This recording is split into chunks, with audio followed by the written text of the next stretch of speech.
त्या फक्त ड्रेनेजच्या खड्ड्यामुळे रिक्षावाल्याचा एक जीव गेलेला आहे आता 2-3 दिवसापूर्वी. राडा रोड पडलेला आहे, पाणी वाहतंय आणि आपल्या पुणे म्युनिसिपल कॉर्पोरेशनला पण अर्ज दिलेले आहेत, पण ऍक्च्युअल मध्ये त्याची पोचपावती पण देत नाहीत. पोचपावतीसाठी सुद्धा खूप वेळा फॉलोअप घेतात त्यांचा. नुसतं स्मार्ट सिटी हे पण परत कागदावर येईल, पण ऍक्च्युअल मध्ये येणार नाही. हे दुर्लक्ष करून बनूच शकत नाही स्मार्ट सिटी.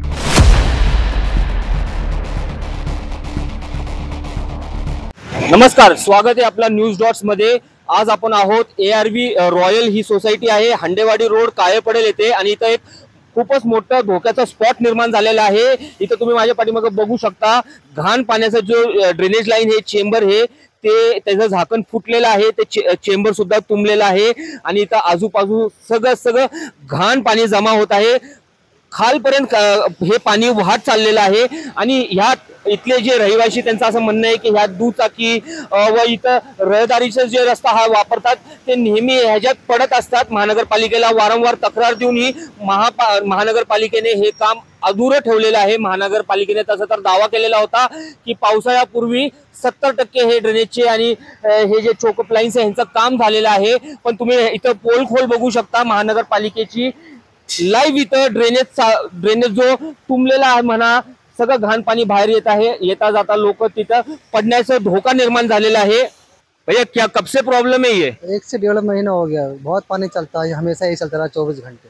मतलब ये बारिश में ही हो रहा है क्या बारिश के पहले भी होता है? नहीं, जब से बारिश स्टार्ट हुआ जब से हुआ. जब से ही हो रहा है क्या? तुमने इसका बारे में कुछ महानगरपालिका ध्यान नहीं देती, आती नहीं है क्या उनका मेंटेनेंस? कई बार गाड़ी आई, परसों भी आई थी गाड़ी, लेकिन थोड़ा साफ सफाई कर चले गए. तिथं जे चेंबर लाईन तुटलेली आहे अगदी तिथून 100-200 मीटरवर पाणी सगळं इथं साचलेलं आहे. तुम्ही बघू शकता नागरिकांना किती त्रास होत आहे. नागरिक ह्याच पाण्यातून दुचाकी 4 चाकी घेऊन चाललेले आहेत. प्रत्यक्षदर्शींचं असंही म्हणणं आहे की सकाळी इथं एक रिक्षा अडकून मोठं ट्रॅफिक जाम इथं झालेलं होता. काही स्थानिक नागरिक आहेत आपल्या बरोबर, आपण त्यांच्याकडनं जाणून घेऊयात. वारंवार महानगरपालिकेला तक्रार देऊनही महानगरपालिकेला या सगळ्या गोष्टीवर लक्ष का जात नाहीये? दादा, आपण इथले स्थानिक नागरिक आहात. मी राहणार हांडेवाडी चौक डीमार्टच्या समोर राहतो आणि ARV रॉयल कमर्शियल कॉम्प्लेक्सचा मी ट्रेझरर आहे. अच्छा, येस. दादा, काय प्रॉब्लेम आहे? एवढं घाण पाणी तिथून वाहतंय, इथून अक्षरशः सगळे पाणी आले. लोक म्हणतात त्या तिथं ड्रेनेज लाईन मध्ये कोण दुचाकी अडकलेली, कोण पायी चालता पडण्याची तिथं धोका निर्माण झालाय. सकाळी इथं रिक्षाही अडकलेली म्हणतात. येस, ऍक्च्युली हे खूप दिवसापासून वारंवार इथल्या कॉर्पोरेशनला लोकल नागरिकांनी खूप कंप्लेंट केलेले आहेत आणि खूप अर्ज मी स्वतः खूप वेळा ARV रॉयलच्या तर्फे खूप वेळा आपल्या पुणे म्युनिसिपल कॉर्पोरेशनला पण अर्ज दिलेले आहेत, फॉलोअप पण घेतलेत, पण त्याच्यानंतर काही ऍक्शन होत नाही. राडा रोड पडलेला आहे, पाणी वाहतंय आणि आता रिसेंटली 2 ते 3 दिवसापूर्वीची गोष्ट आहे. या ड्रेनेजचं पाणी वाहतंय, याच्यामुळे एक ऍक्सिडेंट होऊन आणि या परिसरामध्ये सांगण्याची एक महत्वाची गोष्ट आहे की 1 किलोमीटरच्या डिस्टन्स मध्ये तुम्ही मोजा की रोड मध्ये चेंबर्स किती आहेत. तुम्ही मोजा, कमीत कमी 30 ते 40 चेंबर रोड मध्ये आहेत. अगदी बरोबर, सगळेच तुंबलेले. आम्ही बघतोय जे चेंबर सगळे तुंबलेले आहेत. महानगरपालिकेचा दावा होता की 7 तारखेपूर्वी पावसाळा सुरू होण्याच्या पूर्वी जूनच्या आम्ही सगळी 70 ते 80% कामं करून घेतलेली. हे तर सगळं त्यांचं पोल खोल होताना दिसत आहे. बरोबर. हे फक्त ऑन पेपर काम होत आहेत. ऍक्च्युअल मध्ये नागरिक बघतायत काय अवस्था आहे पुण्याची. हे फक्त कागदावरची काम होतात. ऍक्च्युअल मध्ये दाखवलेल्या फक्त दाखवताना 100 कामं दाखवली तर ऍक्च्युअल मध्ये 50 ते 60 कामं फक्त. नागरिकांचं हे म्हणणे वारंवार निवेदन देऊन आवेदन देऊन इथले जे क्षेत्रीय कार्यालय त्यांना जाग येत नाहीये महानगरपालिकेची. तुम्हाला कसा अनुभव आला जेव्हा तुम्ही तक्रार ह्या संदर्भात द्यायला गेलता? नाही, ते अर्ज घेतात, त्याचे कधी अॅक्नॉलेजमेंट मागितली तर अॅक्नॉलेजमेंट देत नाहीत. ते नुसतं म्हणतात की नाही याची पोचपावती नाही मिळणार, फक्त आम्ही मिळालं एवढं तोंडी सांगतात, पण ऍक्च्युअल मध्ये त्याची पोचपावती पण देत नाहीत. पोचपावतीसाठी सुद्धा खूप वेळा फॉलोअप घेतला त्यांचा, ते सुद्धा मिळत नाही. आमच्या न्यूज डॉटच्या माध्यमातून तुम्ही काय आवाहन करणार महानगरपालिकेला? मी सगळ्यात महत्वाचं आव्हान हेच आहे की आता पुणे म्युनिसिपल कॉर्पोरेशनच्या एरियामध्ये बरेचसे बाजूचे परिसरातील गावं गेलेले आहेत. आता त्याच्यामध्ये इथून पुढे बघितलं तर पुणे म्युनिसिपल कॉर्पोरेशन संपून नवीन हद्द हांडेवाडीची चालू होती.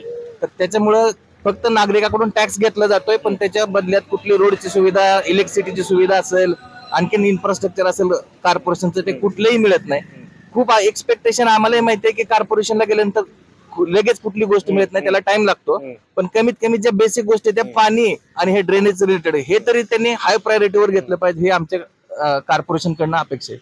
दादा सरकार वारंवार दावा करते पुणेला स्मार्ट सिटी करणार, पण या गतीने जर काय काम होत असेल तर तुम्हाला वाटतं ते शक्य आहे स्मार्ट सिटीचं स्वप्न? स्मार्ट सिटी होईल, पुणे होईल नक्की स्मार्ट सिटी, पण काय आहे की अगदी आपले जर बेसिक गोष्टी जर आपण मिस करत नुसतं स्मार्ट सिटी होण्याला काय ग्राउंड लेवलची जी रियालिटी आहे त्याच्याकडे डोळे झाक करून तर स्मार्ट सिटी नाही बनवू शकत ना. नाही ह्याचे स्मार्ट सिटी हे दुर्लक्ष करून बनूच शकत नाही स्मार्ट सिटी. हे स्वप्नच राहील जर अशीच अवस्था राहिली तर. नुसतं स्मार्ट सिटी हे पण परत कागदावर येईल पण ऍक्च्युअल मध्ये येणार नाही. जसं हे आता उदाहरण दिलं तुम्हाला तसं. सगळ्यात महत्वाचं हे ड्रेनेजचे लाईन आहेत ना, ह्या लाईनचे तुम्ही खड्डे लोकांनी रस्त्यावरचे जे आलेत मध्ये ड्रेनेजचे ते बाजूला घेतले पाहिजेत. हे कॉर्पोरेशन त्या फक्त ड्रेनेजच्या खड्ड्यामुळे रिक्षावाल्याचा एक जीव गेलेला आहे आता 2-3 दिवसापूर्वी. तर रिक्षा असेल आय थिंक रिक्षा आता काढलाय त्यांनी. जीव गेलाय? हो, ऍक्सिडेंट झालाय, रिक्षावाला जागेला गेलेला इथे या पाण्यात अडकून. या पाण्यात समोरच इथं हे पाण्याचं चेंबर आहे ना, इथंच अडकून गेलेलं रिक्षावाला. लोक अक्षरशः शिव्या देऊन जातात ते. नाही ऍक्च्युली रिक्षावाल्याचा ऍक्सिडेंट का झाला हे महत्वाचं कारण आहे. इथं चेंबर एवढे आहेत की तो चेंबर उकवला गेला आणि टँकरला धडक दिली त्यानं, त्यामुळे रिक्षावाला जागेला गेलेलं आहे. पूर्ण रिक्षा भोगा झाला, आता घेऊन गेले ते. काही प्रत्यक्षदर्शी असं म्हणत होते की त्याला ते चेंबरच दिसला नाही पाण्यामुळं. काय पाणी वाहतंय त्याच्यामुळे चेंबर पण दिसला नाही, आणि पाणी वाहत्यामुळे प्रत्येक जण आपलं गाडी पाण्यात नको जायला म्हणून या बाजूला घेतंय, तर त्याच्यामुळे पण ऍक्सिडेंट घडतं. प्रत्येक जण आपली गाडी पाण्यात नको म्हणून सेफ साठी बाजूला घेतोय आणि त्याच्यामुळे ऍक्सिडेंट वाढतंय. धन्यवाद. तर नक्कीच आपण बघितलेले आहेत इथले स्थानिक हे ते खूपच त्यांनी संतप्त अशी प्रतिक्रिया दिलेली आहे. त्यांचं असं म्हणणं आहे मागच्या 2 दिवसापूर्वीच इथं एका रिक्षावाल्याने इथं एवढं पाणी साचलेलं होतं, ड्रेनेज त्याला दिसलं नाही आणि त्यानंतर त्यांनी एक टँकरला धडकून त्याचा जीव गेलेला आहे इथं. तर त्यांचं असं म्हणणं आहे की महानगरपालिकेने त्वरित हे काम करून घेणे की जेणेकरून स्मार्ट सिटीचा जो दावा आहे तो फेल ठरणार नाही आणि टॅक्स पेअर जे पैसे भरतात, जे टॅक्स भरतात, जे कर भरतात त्यांचं काहीतरी त्यांचे पैशाचा काहीतरी उपयोग होईल. न्यूज डॉट साठी मी झोएब शेख, पुणे.